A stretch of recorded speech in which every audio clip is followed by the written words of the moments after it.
She's strong, independent, confident. Everyone says she's inspiring, the kind of woman who doesn't need a man.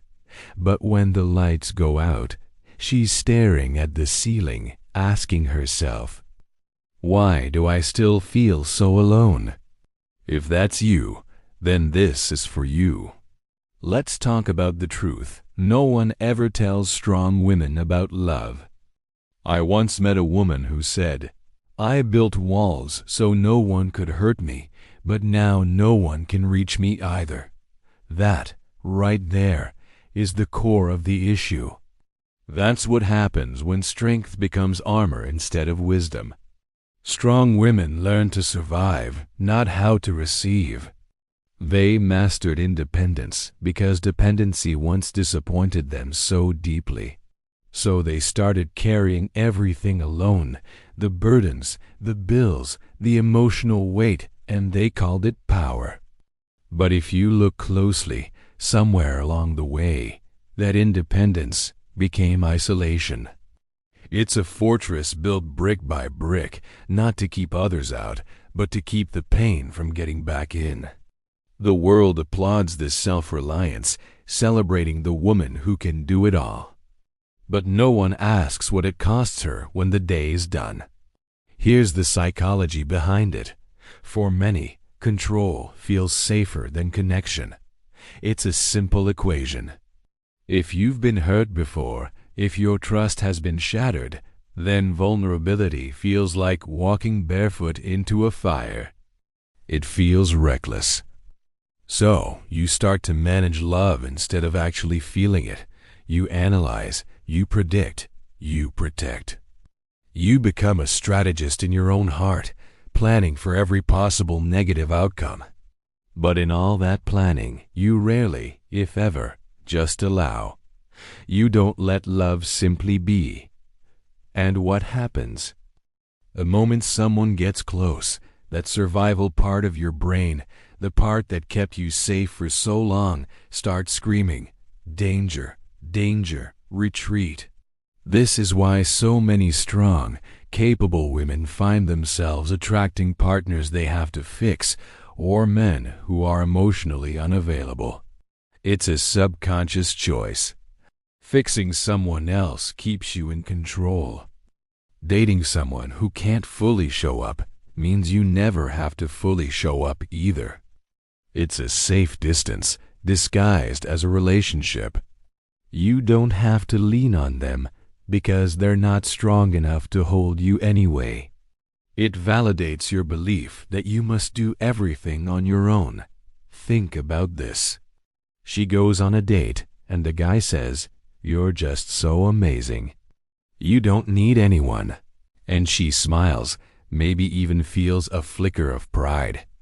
But deep down, something in her stomach twists, because it's a lie. It's the biggest lie she tells herself and the world. Deep down, she does want someone. Not to complete her, she's already whole. Not to save her, she saved herself a long time ago. But to stand next to her. To stand with her in strength, not in competition. Someone who sees her power and isn't intimidated by it, but inspired by it. Someone who sees her exhaustion and offers a hand, not out of pity, but out of partnership. But the world only teaches her two languages, independence or weakness. There's no in-between. You're either the hero of your own story, or you're the damsel in distress. No one ever told her that real, authentic strength includes softness. That it's okay to be the storm and the quiet harbor afterward. Here's a painful truth. Strong women love deeply, but they often love carefully. They have huge hearts, full of passion and loyalty. But they open up just enough to look open, while keeping the most vulnerable parts under lock and key. They give just enough to sustain a connection, but never enough to risk losing control. And that, my friends, is the silent killer of intimacy. You cannot be fully loved if you are only half available. You can't ask someone to see your soul when you only show them the surface. This is why so many end up in almost relationships. Situations where the connection feels so close, so real, but it never feels truly safe. It never fully lands. Because we've been taught that safety means never getting hurt. But that's not it. True safety in a relationship isn't the guarantee that you'll never be hurt. It's the deep-seated knowing that you have the resilience to recover if you are. It's trusting yourself to handle the fall so you can finally have the courage to fly. So what's the answer? Do you just give up your strength? Do you pretend to be someone you're not? Absolutely not. Real strength isn't about doing everything alone. That's just endurance. Real strength is about having the wisdom to know when to let someone help you carry the weight. It's the profound courage to look at someone you trust and say, "I'm tired." It's the grace to receive a compliment, a gift, or a helping hand without feeling the need to immediately repay it, without feeling guilty for needing it. Because true connection requires surrender, not strategy. Love, at its core, isn't a project to be managed or a problem to be solved. It's a presence to be allowed. It's an energy to welcome into your life, not a variable to control.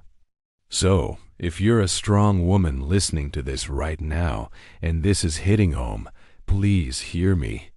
Don't let your strength become a cage. It was built to protect you, not to imprison you. The same fire that you use to survive is the same fire that can warm your home. You don't have to trade your strength for softness. You can be both the fire and the calm. You can be the warrior and the poet, the one who leads the charge and the one who rests in a lover's arms. And when you finally give yourself permission to be fully seen, not just the powerful parts, but the tired, the scared, the soft parts too, you'll realize something incredible.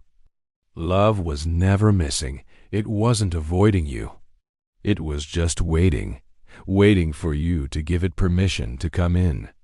If this message spoke to your heart, please share it with a strong woman you know, the one who's always taking care of everyone else but never asks for help herself. She might need to hear this today. And remember, strength and softness aren't opposites.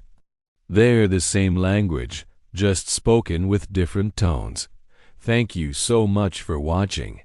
If this resonated with you, don't forget to like, subscribe, and hit that notification bell for more content like this.